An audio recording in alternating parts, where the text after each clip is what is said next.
Olivier, donc tu peux lancer la présentation. Merci de vous être rendu disponible pour ce nouveau rendez-vous.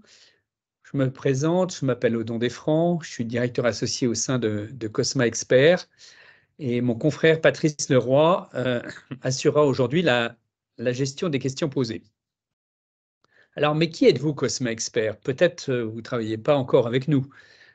Je vais donc vous exposer brièvement qui nous sommes. Cosma Expert est un cabinet de conseil opérationnel spécialisé dans l'optimisation des coûts indirects. Notre mission, c'est de protéger la marge nette de nos clients. Nous sommes 42 experts métiers, reconnus, ayant 15 à 20 ans de pratique en entreprise dans nos spécialités. Cela permet à notre cabinet de vous proposer une large palette de pratiques en entreprise et de compétences qui sont complémentaires avec celles de vos équipes. Lors d'une mission, nous intervenons plus particulièrement sur la réduction des coûts cachés et des surcoûts, l'identification des ruptures de charge, tout en faisant une large place à l'innovation. L'un de nos atouts reconnus est une méthode adaptative. Alors, en synthèse, on pourrait dire Cosma Expert agit sur tous les leviers possibles afin que vous puissiez dépenser mieux. Olivier, voilà, sous vos yeux, les 6 grands domaines sur lesquels nous intervenons. Production et maintenance, système d'information, services généraux, logistique, finances et ressources humaines, marketing et communication. Cela représente plus de 35 catégories sur lesquelles nous intervenons. Je vous propose de faire un focus sur 3 de ces catégories. Par exemple, au niveau des services généraux, que ce soit pour la flotte auto ou pour vos fournitures administratives, la réussite est obtenue parce que nos pistes d'amélioration proviennent de solutions sur mesure. Il y a un suivi sur le temps long, ce qui est indispensable pour maîtriser les dépenses. En logistique, sujet crucial aujourd'hui et plus particulièrement dans les transports, nous vous apportons une vision externe afin de trouver des solutions qui soient pérennes et génératrices d'économies malgré un contexte très inflationniste. Pour ce qui concerne les systèmes et techniques d'information, plus qu'ailleurs, il est important de bien comprendre votre organisation. Notre regard extérieur sur cette catégorie est une pièce essentielle à notre démarche. Et si cela s'avère nécessaire, nous pouvons également faire des missions ponctuelles d'audit et de conseil à la demande. Alors maintenant, nous allons nous attacher à un segment très particulier, l'emballage. Aujourd'hui, c'est Olivier Hugo, notre analyste expert, qui va partager à la fois sa connaissance du marché et des leviers encore disponibles pour optimiser vos dépenses au mieux. Olivier, tu commences la présentation, je te cède la parole. Merci Odon et bonjour à tous. Donc effectivement, aujourd'hui, la finalité de cette présentation est de vous donner quelques outils pour vous aider à reprendre la main dans la discussion avec vos fournisseurs, sur l'aspect prix en tout cas. Ce sera donc le 3e chapitre, on va dire, de cette présentation. Mais au préalable, on va essayer d'identifier des outils pour nous aider dans cette démarche de négociation et nous donner des arguments factuels, je dirais, dans les échanges, en identifiant les indices qui vont nous aider dans cette démarche, mais aussi en prenant un petit peu de recul par rapport à ces indices. Ensuite, on va voir de quelle manière on peut lier des indices à des prix, puisque ce qui compte, ça va être le prix que vous allez négocier avec votre fournisseur. Une fois que ce processus est assimilé ou compris, effectivement, là, sur les bases saines et argumentées, on pourra entrer en discussion avec les fournisseurs éventuellement, ou en tout cas reprendre la main sur les coûts. Et ensuite, nous aborderons les éventuelles questions que vous pourrez avoir. Alors, les indices. Donc, je pars du principe que tout le monde considère comme acquis qu'il existe un certain nombre d'indices sur le marché de l'emballage, comme sur beaucoup de marchés d'ailleurs, qui peuvent être des guidelines, des guides, tout au long de l'année et des années qui passent, pour pouvoir, comment dirais-je, donner un peu de relief aux évolutions tarifaires des prix facturés par les fournisseurs. Et chaque marché sur le secteur de l'emballage, chaque famille plutôt de produits, va avoir sa catégorie, enfin son indice. Et par rapport à ces indices, ce qu'il faut faire aujourd'hui, et particulièrement après ces 2 années passées très perturbées Covid plus guerre en Ukraine liée à comment dirais-je, l'inflation très forte qui a été générée liée à ces événements, il faut parfois prendre un petit peu de recul par rapport à ces indices. Alors, un exemple assez parlant en cas d'école, c'est celui des emballages en carton ondulé. Donc ici, j'ai repris en noir sur la courbe une des matières, mais tout évolue à peu près de la même manière, une des matières phares utilisées sur le marché du carton ondulé, qui est la matière recyclée, appelée Test 2, c'est le nom de l'indice.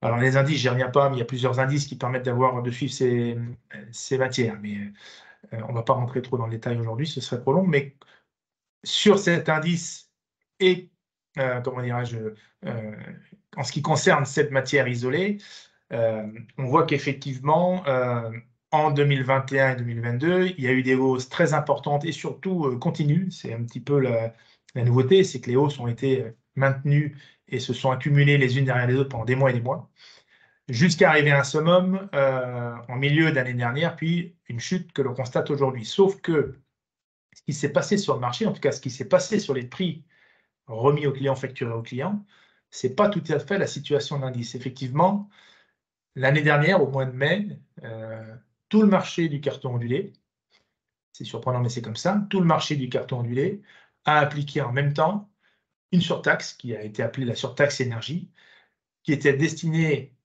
à couvrir les surcoûts générés par les augmentations fortes de l'énergie et puis aussi accessoirement les autres coûts, transport et autres. Donc une surtaxe a été appliquée sur le marché du carton ondulé à compter de mai 2022.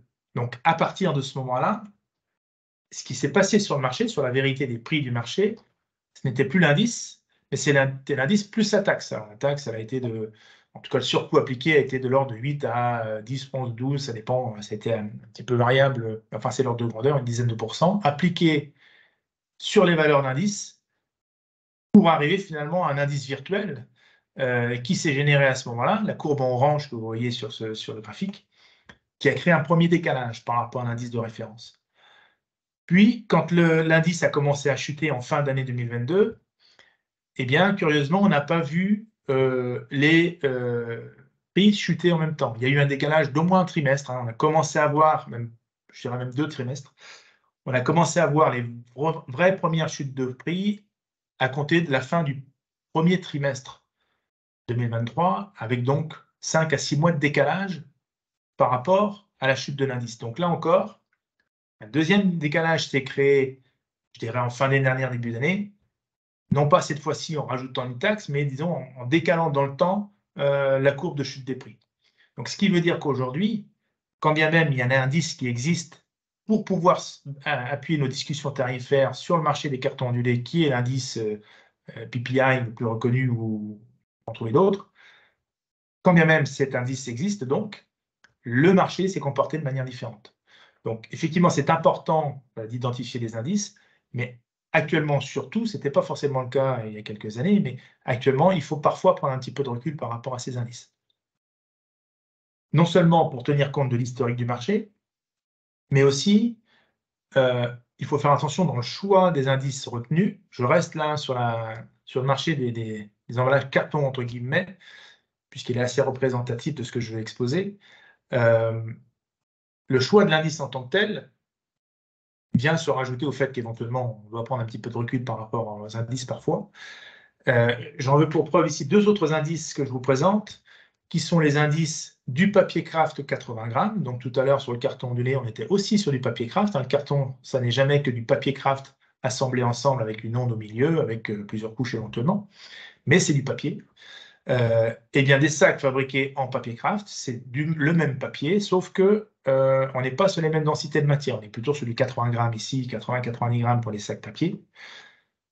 Et ce marché, malgré que la matière première nous semble être la même ou presque que celui du carton ondulé, ce marché n'a pas la même allure que le marché des cartons ondulés qu'on vient de voir à l'instant. Alors certes, il y a eu à partir de la fin de l'année déjà un premier petit décalage par rapport au carton ondulé, une chute de l'indice que vous voyez en bleu ici, qui est l'indice du craft vierge, c'est-à-dire le craft brun non imprimé qu'on voit ici sur la photo, qui a chuté, mais moins brutalement, enfin moins sensiblement que celui du carton ondulé qu'on vient voir tout à l'heure. Mais si l'on prend le deuxième composant des sacs, c'est-à-dire le craft blanc, qui est utilisé lui en général sur la couche externe quand il y a des impressions un petit peu sophistiquées, voilà, ce qui est le cas très souvent d'ailleurs sur ces sacs.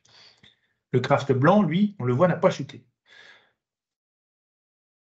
Donc, ne pas se tromper dans l'indice à prendre en référence lorsqu'on négocie avec ses fournisseurs, puisque on peut avoir des décalages relativement importants d'un indice à l'autre, quand bien même on reste dans une même famille d'emballage. Autre exemple, le carton plat qu'on voit ici, alors ce n'est pas visible forcément bien sur la photo, mais l'œil exercé verra qu'en fait ce n'est pas du carton ondulé ici, c'est du carton plat.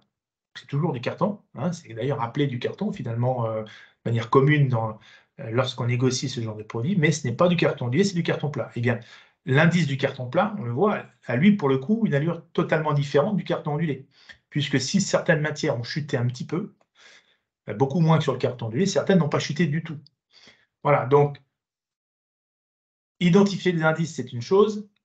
Il ne faut pas se tromper, il faut être parfois assez fin dans le choix de l'indice.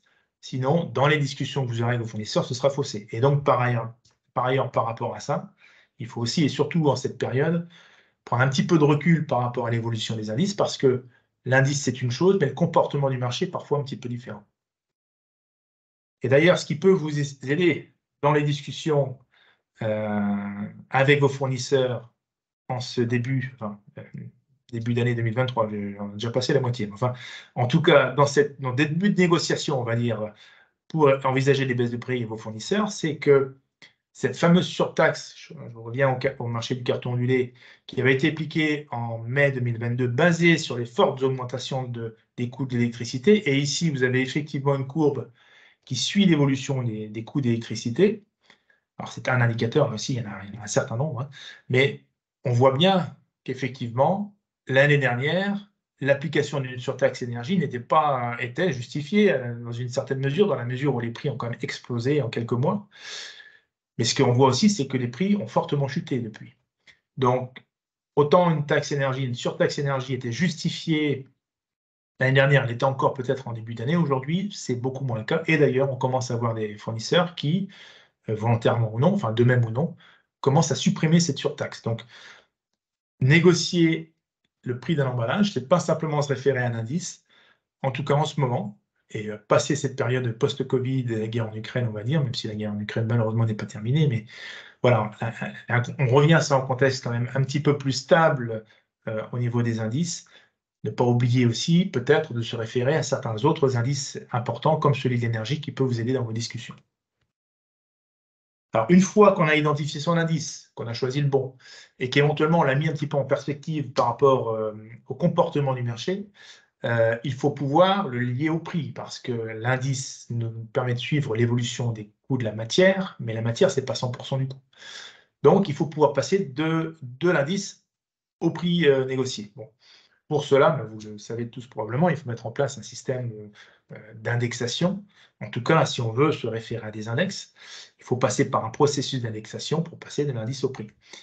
Et ce processus, si on le simplifie, ça peut être plus compliqué que ça, mais si on reste simple, il faut un indice de référence, une par matière, on va en discuter, hein, quelle est la proportion de la matière dans mon prix final qui me permet de me ramener à l'indice, et également une fréquence d'indexation. Quelle période, enfin quelle fréquence je vais revenir vers mon fournisseur pour mettre à jour mes prix. Alors on a vu, le choix de l'indice de référence, même s'il faut faire attention à ne pas se tromper, si vous vous adressez à votre fournisseur, lui connaît son indice de référence de marché, il va vous le donner, et en général, il n'y a pas de discussion. Alors si c'est vous qui faites le choix, attention, on l'a vu, il ne faut pas se tromper, mais si on engage une discussion avec son fournisseur et qu'on lui demande son indice de marché, lui, il le connaît parfaitement. Bon, en général, il n'y a pas de discussion sur l'indice de référence à choisir. La composition en termes de matière, etc., c'est un autre débat, mais l'indice en tant que tel, en général, lui, il n'y a pas trop de sujet. Là où ça se complique un petit peu, c'est sur la part matière. Alors, encore une fois, je reviens, moi, qu'à l'école des cartons ondulés, je m'excuse, mais c'est un marché qui est vraiment très représentatif de ce qui se passe en ce moment sur le sujet. J'ai repris ici la même courbe que tout à l'heure, alors avec deux matières cette fois-ci, mais sur une dizaine d'années à peu près, hein, de 2010 à 2020. Et on voit sur ce graphique, avec la courbe de tendance représentée ici en marron, que moyennant l'inflation et les augmentations normales d'une année sur l'autre, et surtout sur une longue période comme celle-ci, autour d'une moyenne qui donc sur la durée augmente un petit peu, l'indice matière avait une tendance à fluctuer avec des fréquences variables, bien sûr, mais à fluctuer autour d'une moyenne. Alors, une petite alerte quand même en 2018, où il y avait effectivement une grosse augmentation en ce moment-là, mais suivie aussi d'une chute assez importante. Mais globalement, avant, encore une fois, la période Covid, le marché se comportait de cette manière-là. Fluctuation autour d'une moyenne, les plus compensant les moins. Sur le marché du carton annulé, on avait l'habitude, et moi, pendant des années, j'ai appliqué à peu près tout le temps la même formule, avec une part matière à 50%. Donc, c'était une valeur historique reconnue à peu près par tout le monde et, comment dirais-je, mise en place sur la plupart dans la plupart des formules d'indexation. Sauf que, encore une fois, la situation des 2 dernières années a un petit peu refondu les choses, dans la mesure où, si cette valeur historique, on va dire les 50%, peut tout à fait se justifier, et encore, il ne faut pas rentrer dans le détail, mais enfin, peut se justifier sur le marché des onduleurs. C'est-à-dire que si vous êtes acheteur de gros volumes, que vous achetez directement à l'usine qui reçoit le papier en bobine pour fabriquer la plaque carton et la découper en ligne et pour vous livrer ensuite sur des gros volumes. Donc ça, chez les onduleurs, les fabricants de plaques carton, quand vous avez des volumes importants, en tant que client, vous pouvez acheter directement chez un onduleur. Et chez un onduleur, considérer qu'on a 50% de part matière dans le coût final, c'est encore aujourd'hui acceptable.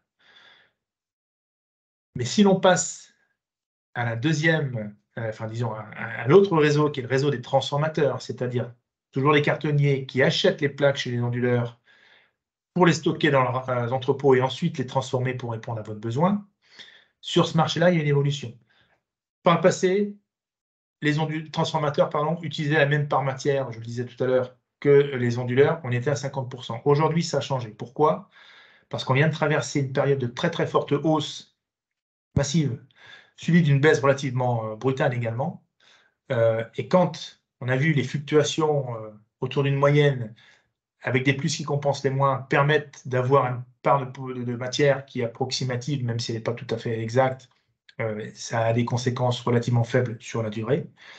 Dans des périodes très mouvementées, c'est plus la même chose. Donc, on a vu une certaine prise de conscience, en tout cas c'est ce que j'ai constaté moi sur un certain nombre d'affaires traitées ces derniers mois, des transformateurs qui modifient leur formule d'indexation, en tout cas qui sont beaucoup plus rigoureux sur leur formule, et on voit apparaître des pourcentages qui sont là beaucoup plus variés, mais il est vrai qu'ils ressemblent aussi plus à la réalité des choses.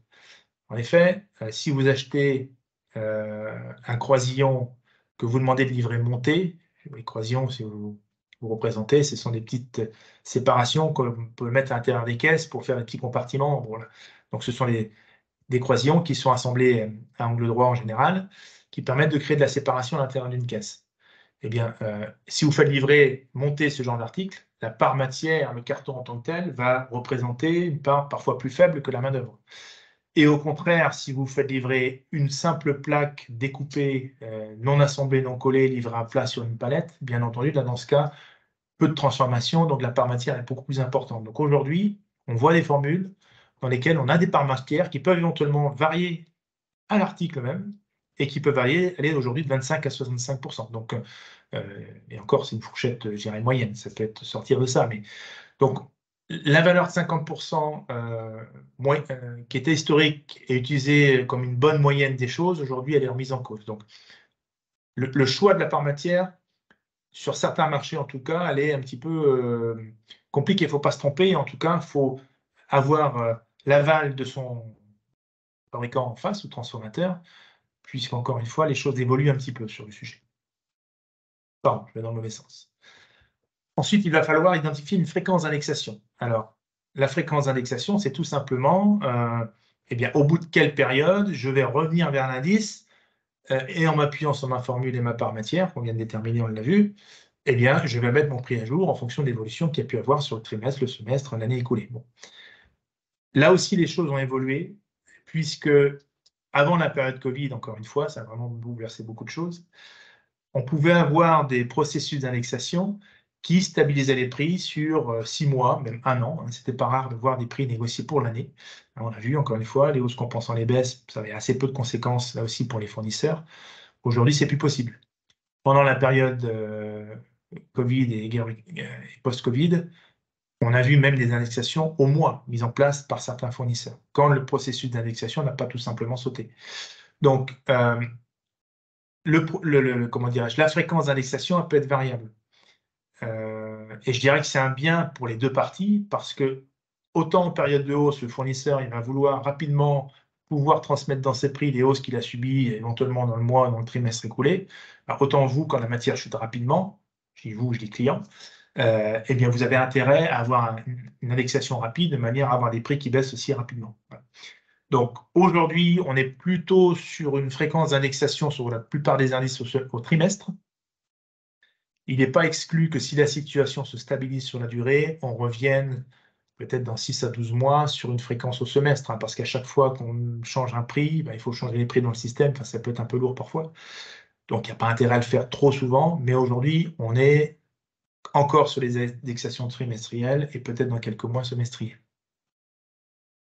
Voilà, alors, une fois qu'on a bien réfléchi à son indice, à sa part matière, à son processus, comment dirais-je, à la fréquence d'indexation, comment reprendre la main dans la discussion avec les fournisseurs? Puisque là, on est parti du principe que tous les clients avaient en place des processus d'indexation, mais ce n'est pas le cas. Mon expérience montre que même sur les marchés à plusieurs centaines de milliers d'euros d'achat par famille, l'indexation n'est pas systématique. On la voit de manière récurrente, mais ce n'est pas systématique. Donc, s'il n'y a pas eu jusqu'à présent de processus d'indexation, la période mouvementée qu'on vient de voir, qu'on a traversée, incite au minimum à ce que l'acheteur, lui, suive ce qui se passe sur les indices pour vérifier dans les discussions et les évolutions avec ses fournisseurs que les choses vont dans le bon sens. Donc, s'il n'y a pas de formule d'indexation, il faut en mettre une en place. On a vu quel parcours il faut suivre pour pouvoir arriver à cette formule d'indexation. Mais quand bien même il y a des formules d'indexation, elles ont pu être suspendues du fait des événements dont je viens de parler. Ça a pu être complètement annulé, ou au minimum, la formule a été martyrisée dans le sens où on ne sait plus vraiment quel est l'indice de référence, enfin la matière, la valeur de référence, pardon. Peut-être que votre fréquence d'indexation a été modifiée plusieurs fois, peut-être que voilà, la surtaxe énergie est toujours présente dans votre indice, bon, dans votre formule, pardon. Donc aujourd'hui, il est nécessaire, si ça n'a pas été fait en tout cas ces derniers mois, de refondre le processus d'indexation pour se remettre à niveau et tenir compte des évolutions des derniers mois, dernières années, qui ont impacté toutes ces discussions et tous ces processus. Donc, il faut réacquérir la maîtrise des indices. Donc, on a vu identifier le bon indice, trouver la bonne formule, recaler la part matière, retrouver l'indice de référence. Enfin, bref, on l'a vu, ce n'est pas toujours si simple. Quoi qu'il en soit, une fois que cette démarche est effectuée, seule ou en se faisant aider, ensuite, il faut convaincre le fournisseur de suivre cet indice. Alors, j'ai été un peu provocateur en mettant un trèfle à 4 feuilles parce qu'il ne faut pas exagérer. Certains fournisseurs jouent le jeu à tort ou à raison d'ailleurs, mais certains vont suivre directement la formule d'indexation sans discussion. Mais on a vu aussi tout à l'heure qu'un certain nombre d'entre eux ont au minimum décalé l'application des baisses. Enfin bref, on a introduit un certain nombre de décalage et de perturbation dans le processus d'indexation, mais pas là où c'est à la baisse. Hein. C'est dans ce sens-là où c'était plus difficile de suivre ce qui se passait réellement sur le marché. Donc là, je dirais c'est un peu pile ou face. Soit vous avez un fournisseur qui va suivre au prix de la lettre pardon, les indexations pardon, et éventuellement revenir à une formule qui a pu être suspendue sans discussion. Bon, ok. Ou alors, eh bien, on va retrouver un retour à des prix plus bas, mais pas nécessairement à la hauteur que nous dirait l'indice. Donc, ce n'est pas évident. Tous les fournisseurs n'ont pas le même comportement sur le sujet. Mais en dehors de ces processus d'indexation, bien entendu, il y a d'autres manières de ramener ces prix, je dirais, à un niveau plus compétitif, plus acceptable. Bien sûr, c'est d'entreprendre des démarches classiques d'optimisation pour compenser les hausses surtaxes et autres qui ont disparu ou pas de vos indices, par des changements de matière, des changements de design, de qualité, des quantités d'approvisionnement, enfin, les leviers classiques qu'on a l'habitude d'activer même en période, je dirais, classique.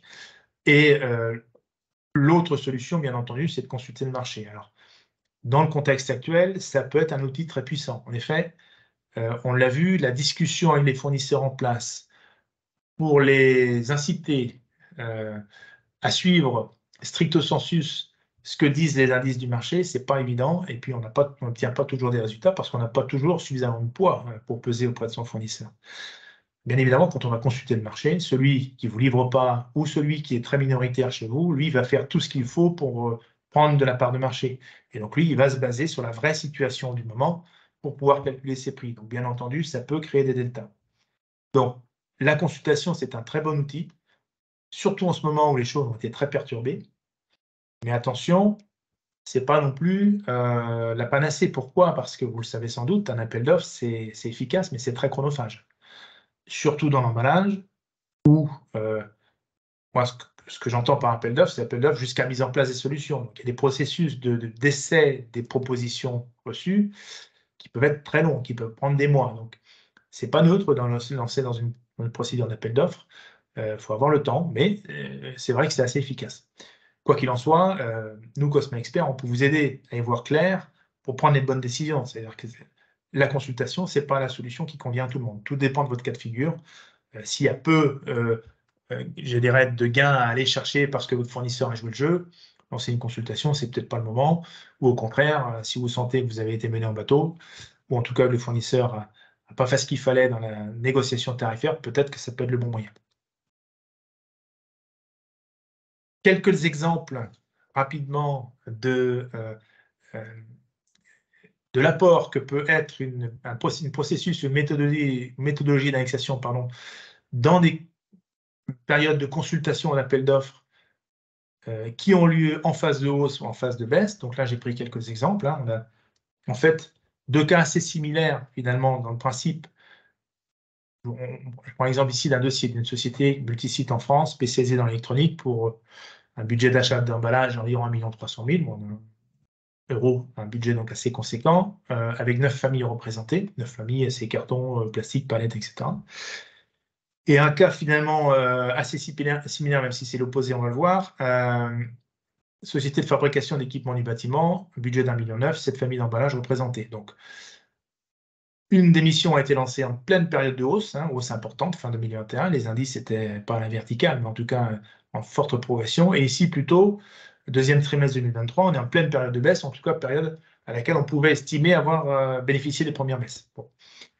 Donc, le principe, c'est que quand vous lancez une consultation dans une période où les prix évoluent beaucoup, ou même peu d'ailleurs finalement, c'est qu'on ne peut pas comparer des offres que l'on va recevoir à l'issue d'une consultation à un prix historique qui est dans le système chez vous ou sur une offre tarifaire qui peut dater de 2 mois, 3 mois, 6 mois. Aujourd'hui, c'est beaucoup trop long comme période et les choses évoluent beaucoup dans une période aussi courte que cela.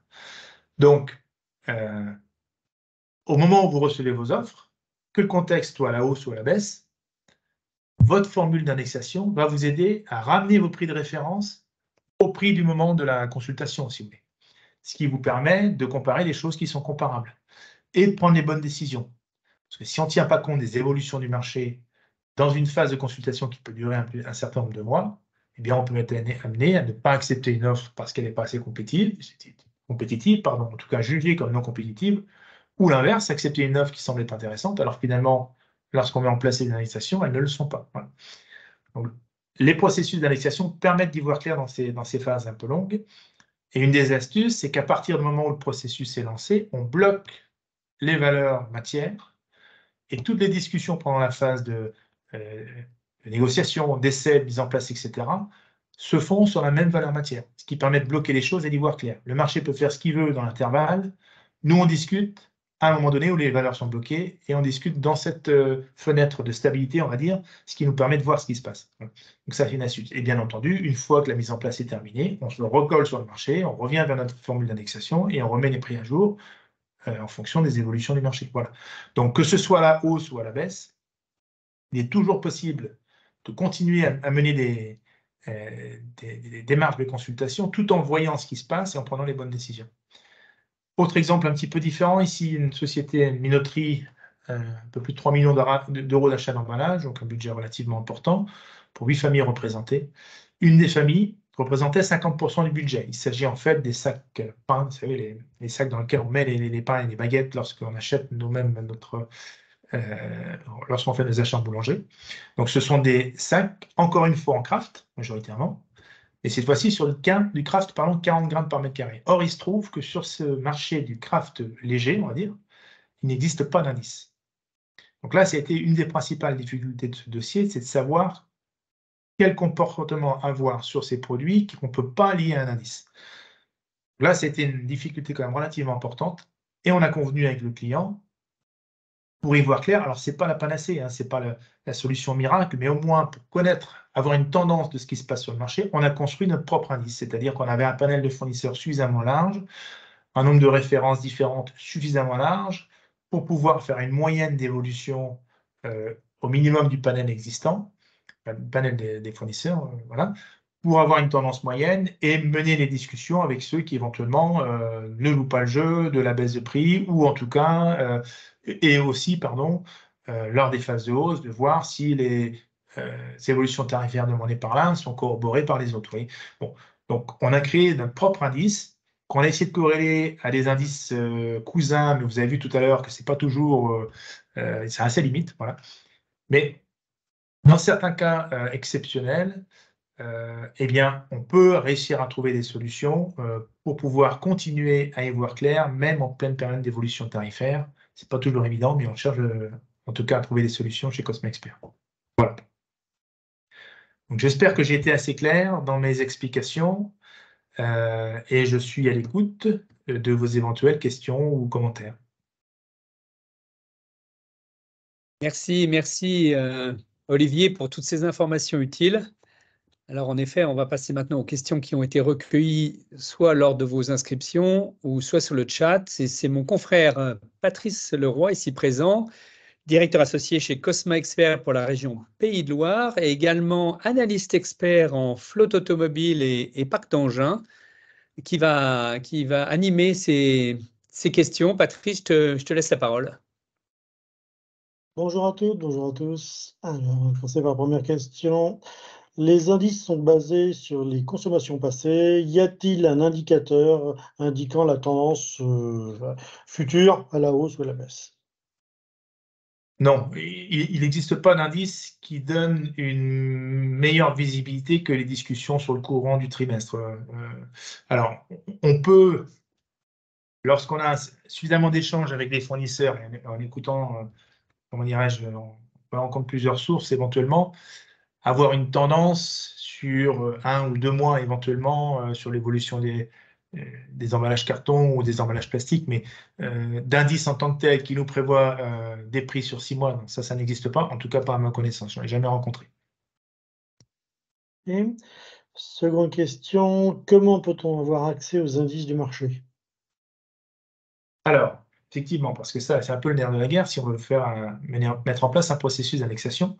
Alors, il y a 2 manières de faire, de mon point de vue. Soit on fait confiance, il n'y a pas de raison de ne pas le faire d'ailleurs, mais on se retourne vers son fournisseur pour que lui-même nous communique les valeurs de marché, d'indice marché, puisque la plupart des intervenants du marché sont abonnés à des indices qui peuvent coûter assez cher, hein. Je vais parler tout à l'heure rapidement, mais pour l'emballage carton, c'est le PPI, par exemple. Pour les emballages plastiques, il y a 2 indices reconnus, c'est le Platts et le Sysler. Mais les abonnements à ces indices coûtent très cher. Donc, vous, en tant que client, vous n'avez pas forcément intérêt à vous abonner à ces indices directement. En revanche, les commerciaux de vos fournisseurs peuvent vous les communiquer, ces valeurs. L'autre possibilité, c'est d'identifier des supports web ou autres qui diffusent des indices qui sont souvent basés sur d'ailleurs les indices métiers ou la moyenne de différents indices métiers. Donc il y a pour cela des gens comme Papargus, comme Actuprix, qui est en fait la base de données de l'INSEE, hein, qui est maintenant et aujourd'hui commercialisée. Voilà, c'est les 2 principaux indices qui me viennent à l'esprit, qui sont accessibles cette fois-ci pour les abonnements qui sont beaucoup plus abordables, à quelques dizaines, j'exagère, mais quelques centaines d'euros à l'année maximum, quoi. Voilà. À partir de quel volume de dépenses cela vaut-il le coup de renégocier les indexations?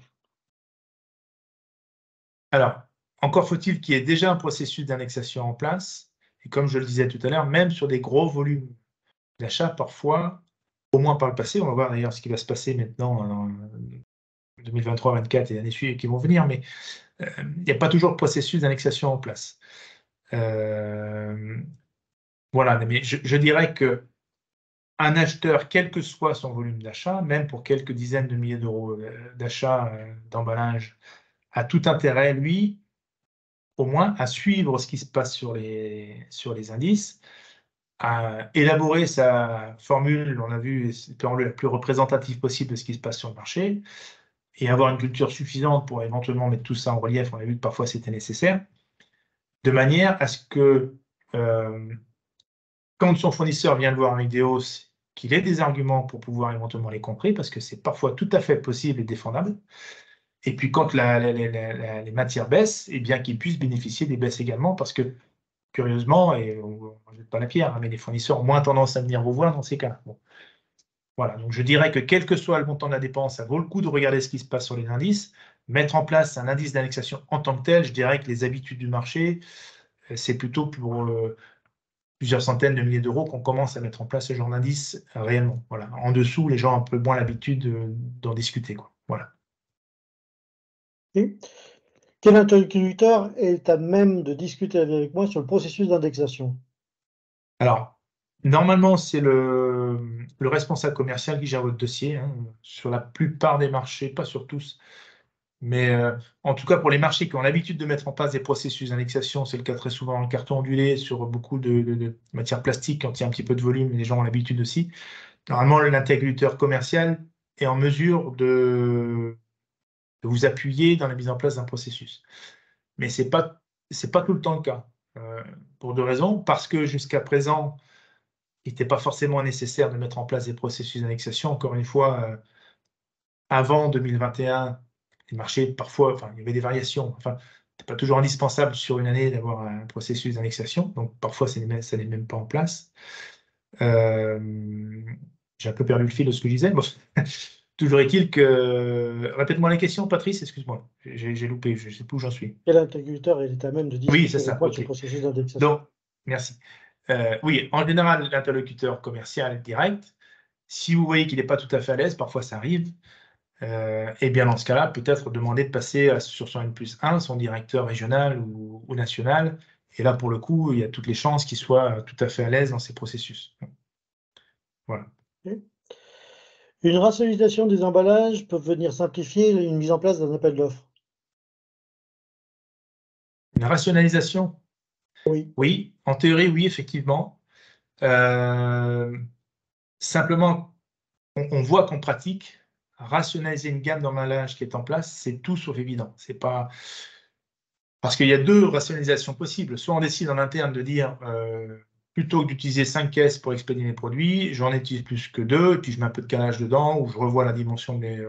Bref. Donc on peut décider en interne de mener une optimisation, mais ça nécessite pour le coup d'avoir des discussions qui peuvent être assez longues avec les équipes techniques éventuellement, avec les équipes commerciales, éventuellement avec le marketing. Donc c'est une démarche qui peut être en elle-même très longue, même quand on le fait en interne. L'autre solution, c'est de demander à ses fournisseurs en place de reprendre, de refondre complètement le parc emballage et de leur demander les solutions d'optimisation éventuelles qui peuvent exister. Il y en a, pas toujours, mais très souvent. Mais là aussi, ça va nécessiter des rendez-vous fournisseurs, une, deux, peut-être parfois 3 visites à l'atelier, des réflexions au service R&D chez le fournisseur qui revient avec des offres, on en discute, on fait des essais. Enfin, ces démarches-là sont très très longues. Donc, toute la question, c'est de savoir, est-ce que je lance ma démarche d'optimisation qui va aboutir peut-être dans 6 mois ou dans 1 an avant de lancer mon appel d'offres, ou est-ce que j'attends mon appel d'offres et les 1 ou 2 fournisseurs qui vont peut-être en remplacer 5, je ne sais pas, pour travailler avec eux sur un panel resserré. Alors là, c'est toute la question. Ça dépend vraiment de la situation. Je pense qu'il n'y a pas de réponse La personne, valable pour tous justement, les cas. vient de confirmer qu'effectivement, le service méthode était intégré dans l'étude. Tout à fait, oui. Ça paraît nécessaire, effectivement. Mais il n'y a pas de réponse toute faite, quoi. Ça dépend, je dirais, du cas de figure. C'est à réfléchir et à mettre en perspective. Okay. Enfin, dernière question. Finalement, un appel d'offres n'est-il pas le meilleur et la seule solution pour retrouver en fait un prix marché? Alors, je l'ai dit tout à l'heure, effectivement, ça peut être une bonne méthode en ce moment. On l'a vu, c'est pas toujours évident de faire baisser les prix de son fournisseur en place, pour plein de raisons. Mais encore une fois, tout dépend du contexte. Si on a détecté un très gros décalage entre les prix historiques, ou en tout cas l'évolution des prix historiques, et ce qui s'est passé sur le marché, là, on peut se dire qu'effectivement, le gain à attendre étant important, ça vaut le coup d'aller sur une consultation.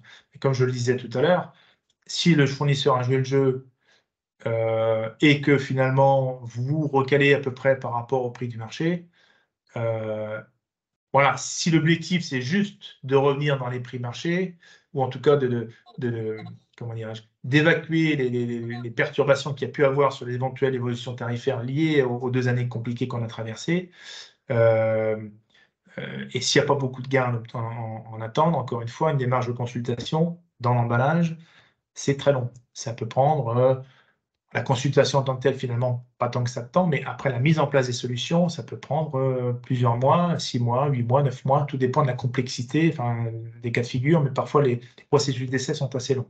Donc, encore une fois, il n'y a pas de réponse toute faite. Oui, c'est un outil puissant. Parfois, c'est chercher une mouche avec un fusil de chasse, quoi. Faut vraiment prendre le cas particulier de chacun de nos clients et le cas particulier de chacun des intervenants. Voilà. Ok, mais merci à tous, merci Olivier. Je vais De rendre la rien. parole à Odon pour la conclusion. Oui, merci Patrice, merci Olivier pour toutes ces précisions. Comme évoqué tout à l'heure, n'hésitez pas à vous adresser à ceux qui vous ont invité si vous avez besoin de précisions complémentaires.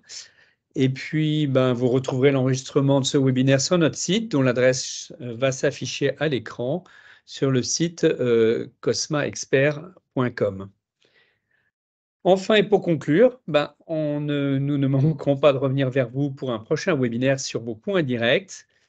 Je vous remercie vraiment d'avoir participé à ce rendez-vous Cosma Expert et vous souhaite un excellent après-midi. À très bientôt. Merci, au revoir.